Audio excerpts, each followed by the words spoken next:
दोस्तों मैं हूं कमर चीमा और दोस्तों कि क्वाड मीटिंग जो है वो हो रही है और वो हो रही है जापान में जिसमें सारे क्वाड पार्टनर जो हैं वो मिल रहे हैं 24 मई से और पर्टिकुलरली अगर आप क्वाड पार्टनर्स को जानते हैं जो नई लोग जानते हैं मैं उनको बता देता हूँ क्योंकि बहुत सारे लोग जो मेरे चैनल पे आते हैं मेरे साथ जुड़े हुए हैं वो ऑब्वियसली उनको पता है कि मैं थोड़ी रीजनल या इंटरनेशनल पॉलिटिक्स पे बात करता हूँ तो इसमें अमेरिका, इंडिया, जापान और ऑस्ट्रेलिया है, ये 4 वो ममालिक हैं जो कि बेसिकली एक समझ लें कि एक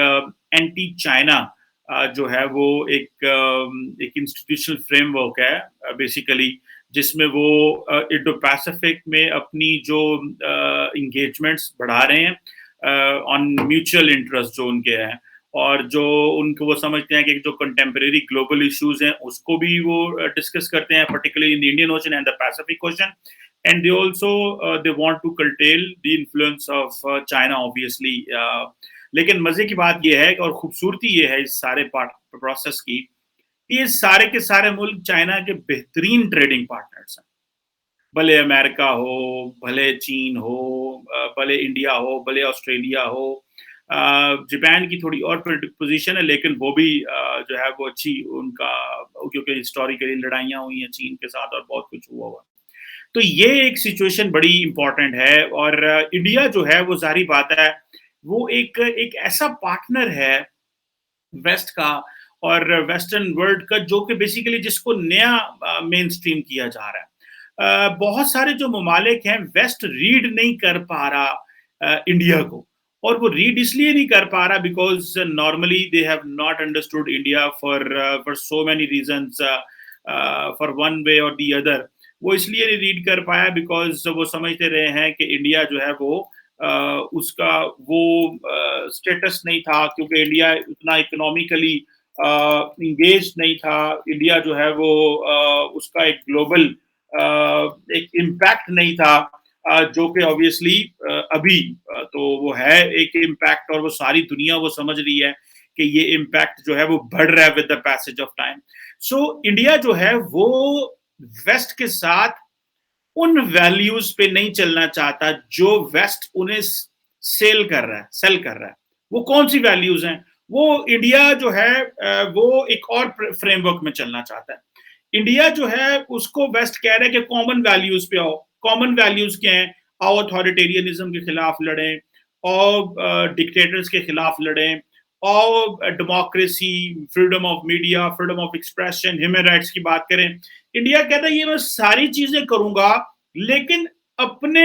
एक सोशो पॉलिटिकल एनवायरनमेंट के हिसाब से करूंगा मैं डिक्टेटेड एनवायरनमेंट में नहीं करूंगा ये एक बड़ी इंपॉर्टेंट चीज है जिसको समझने की जरूरत है सो इंडिया ने इसी वजह से जो रशियन इन्वेजन है यूक्रेन में उसमें अब्सटेन किया और उसको कंडेम भी नहीं किया और इंडिया जो है वो कह रहा है कि आप हमारी न्यूट्रलिटी जो यूक्रेन पे है उसको समझें ये इंडिया का कॉन्टिन्यूसली एक स्टेटस आ रहा है और ये जो मैं आपको बात बता रहा हूं कि इंडिया स्ट्रेटेजिक पार्टनरशिप चाहता है लेकिन इंडिया वैल्यूज नहीं चाहता वो वैल्यूज नहीं चाहता जिसकी बेस के ऊपर अमेरिका और यूरोप कनेक्टेड था इंडिया कहता है ये जो मेरी वैल्यूज हैं they will go with my national interest with my political objectives with my political environment and with my जो सोशो पॉलिटिकल कल्चरल जो उनकी वैल्यूज हैं और जो हिस्ट्री है उसको मद्देनजर रखते हुए दोस्तों जब भी फॉरेन पॉलिसी बनती है ना तो कहते हैं कि there are always some corner stone in a foreign policy जिसे हम बेसिकली जो स्टूडेंट्स फॉरेन पॉलिसी को समझते हैं उनको बोलते हैं डिटर्मिनेंट्स क्या है what are the determinants what is kept in mind while making a foreign policy for instance Pakistan के केस में और इंडिया के केस में अगर आपने फॉरेन पॉलिसी डिटर्मिनेंट फाइंड करना है कि किन बेसिस के ऊपर फॉरेन पॉलिसी बनती है तो आप कहेंगे यार पाकिस्तान के केस में जी आपकी हिस्ट्री है आपकी ज्योग्राफी है आपकी आइडेंटिटी है आपकी इकोनॉमी है ये बहुत सारे फैक्टर होते हैं जो आपके डिटर्मिन करते हैं कि आप फिर देन पाकिस्तान के केस में रिलीजन है मुसलमान है इस्लाम है इस्लामिक कंट्री है सो बहुत सारी चीजें हैं जिसकी बेस के ऊपर कोई मुल्क जो है वो अपनी फॉरेन पॉलिसी बनाता है वेस्ट इंडिया को उन चीजों पे नहीं लेके जा रहा क्योंकि वेस्टर्न जो पर्सपेक्टिव है वो तो फ्री फ्लो है ना हर चीज का वो मादर-पिदर आज़ाद एक मुआशरे हैं, तो हमारा यहाँ पे निज़ाम थोड़े डिफरेंट है। सो इंडिया उस चीज़ की लिवरेज उठा रहा है और वो कह रहा है कि नहीं, मैं ऐसा कुछ नहीं करने वाला। लेकिन ज़ाहिर बात है बायलैटरल मीटिंग्स भी उधर होनी है। ये मैं आप लोगों को इसलिए बता रहा हूँ बिकॉज़ बहुत सारे लोगों को इस चीज़ की समझ होनी चाहिए कि ये किस तरह चीज़ें जो हैं वो आइंदा आने वाले दिनों में वो करेगा। इंडिया आपको पता है नॉन अलाइन्ड रहा, न्यूट्रल रहा, कोल्ड वॉर में जो इंडिया की जो पोस्ट कॉलोनियल मॉडर्निटी है, जैसे मैंने जो डेमोक्रेसी है और जो उनका एक अपना एक इंक्लूसिवनेस का फ्रेमवर्क है, वो बिल्कुल डिफरेंट है। ठीक है जी। चाइना का जो राइज़ है और वो एक डिफरेंट है और इंडिया जो है वो वेस्ट के साथ डिफरेंट टर्म्स एंड कंडीशन पे आया है। इंडिया जिस तरह अमेरिका यूरोप के साथ एक और कंडीशन फ्रेमवर्क में आया था, इंडिया जो है वो वेस्ट के साथ एक और फ्रेमवर्क में जाना चाह रहा है और वो स्ट्रेटेजिक पार्टनरशिप का फ्रेमवर्क है जिसमें अगर American Indo US nuclear deal करना चाहते हैं तो आए करें। और दूसरा ये है कि जो वेस्ट जो है अगर इकोनॉमिक रिलेशनशिप बिल्ड करना चाहता है, मिलिटरीली सपोर्ट करना चाह रहा है, तो वो कह रहे हैं जरूर आए। सो जो इंडियन गवर्नमेंट है वो ज़ाहिर बात है नरेंद्र मोदी की जो गवर्नमेंट है वो इंडिया को ज़ाहिर बात है ज्योग्राफिकल पर्सपेक्टिव में देखती है, मैरीटाइम पर्सपेक्टिव में देखती है, एक टेरिटोरियल पर्सपेक्टिव में देखती है। और जो क्वाड है ये बेसिकली तो एक एंटी चाइना ग्रुपिंग है जिसको बेसिकली यूएस ने प्रोपेगेट किया और बाकी सब ममालिक भी इसमें इंटरेस्टेड हैं। और लेकिन जो इंडिया है वो कह रहा है कि नहीं, हम रशिया के ऊपर आपसे कंप्रोमाइज नहीं करेंगे। लेकिन मीनवाइल इंडिया ने अपने जो डिफेंस प्रोक्योरमेंट है वो अगर वो 100 में से 67% जो डिफेंस प्रोक्योरमेंट अगर रशिया से कर रहे थे तो उन्होंने उसको रिड्यूस करके समवेयर अराउंड 40-45% पे ले आए हैं। और उन्होंने वो जो स्ट्रेटेजिक ऑटोनॉमी है वो उसको उन्होंने मेंटेन कर लिया एक और फ्रेमवर्क में, वो कहीं और ले गए हैं उसको। सो ये मतलब कि उन्होंने अपने बायर्स जो हैं वो बढ़ा लिए हैं। सो इसलिए वो रशिया के साथ खड़े हुए हैं वहां पे, नॉट इन अ सेंस कि वो रशिया को किसी की तरह सपोर्ट करेंगे, लेकिन वो रशिया के साथ इंगेज करना चाहते हैं। मीनवाइल जो रिसेंटली अगर आपने नोट किया है, मॉनिटर किया, मैं क्योंकि थोड़ा बहुत करने की कोशिश करता हूँ कि जो नरेंद्र मोदी का जो यूरोप का ट्रिप था रिसेंटली, बेसिकली वो जो ट्रिप था वो नरेंद्र मोदी ने एक ट्रिप जो किया वो बेसिकली उन्होंने एक मैसेज दिया वेस्ट को। और वो उन्होंने क्या मैसेज दिया कि उन्होंने एट द सेम टाइम उन्होंने यूरोप के साथ ताल्लुकात बनाए और वो जो फिशर्स थे, वो जो डिवाइड थी जो अमेरिका और यूरोप के बीच है, उस डिवाइड का फायदा उठाया। और वो डिवाइड क्या है जिसमें अमेरिकन जो हैं वो क्वाड पार्टनर बन जाते हैं, क्वाड पार्टनरशिप बनाते हैं, but they bypass the Europeans. That is why India जो है वो इंडो पैसिफिक में इन तमाम ममालिक, यूरोपीय ममालिक के साथ बायलैटरल ताल्लुकात बना रहा है। चाइना को ये दिखा रहा है देखो मैं क्वाड में हूं, मैं यूरोप के साथ बायलैटरल हूं, लेकिन एट द सेम टाइम वो अमेरिका की और यूरोप की वो जो एक सर्द जंग चलती रहती है वो उसको अंदर भी वो उसको वो कर रहे हैं।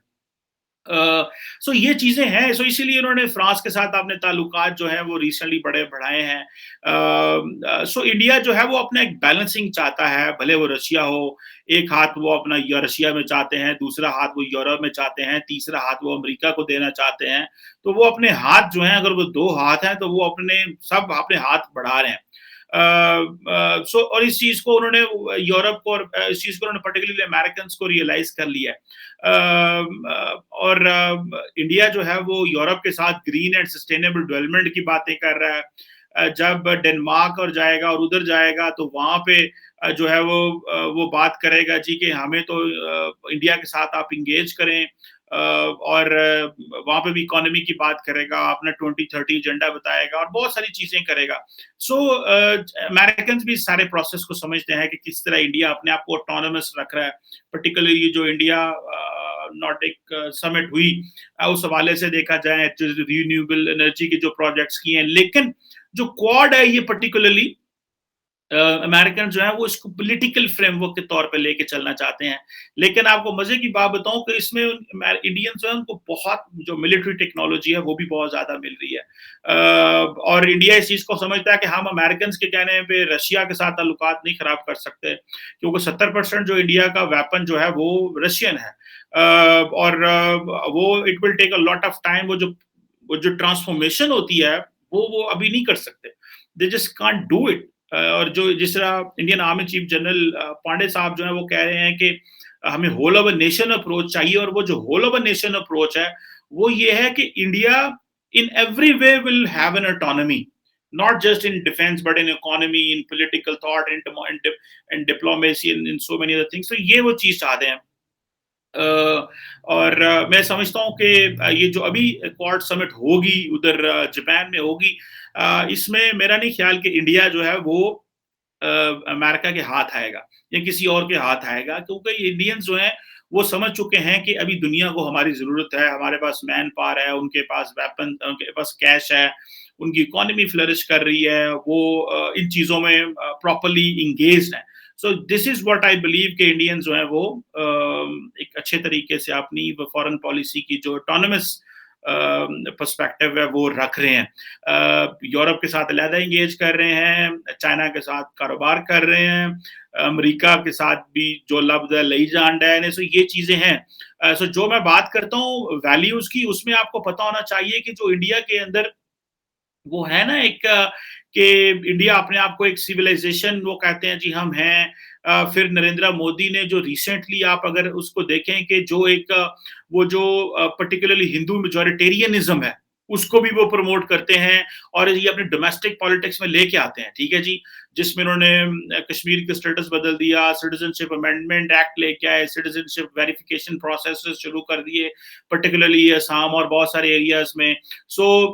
जो डेमोक्रेसी है वो बेसिकली इंडिया में it comes with strong man, जो पॉलिटिक्स है वहां पे वो चीजें की जाती हैं। वो उसमें जो इंडिया जो वैल्यूज पे बात करता है वो अपनी लोकल वैल्यूज पे बात करता है। और वो अपने आप को लार्जेस्ट डेमोक्रेसी भी कहता है। और दूसरा ये है कि हिंदू नेशनलिस्ट पॉपुलिस्ट पॉलिटिक्स भी वो करते हैं। और जो एक प्रॉपर जिसे वो कहते हैं ना कि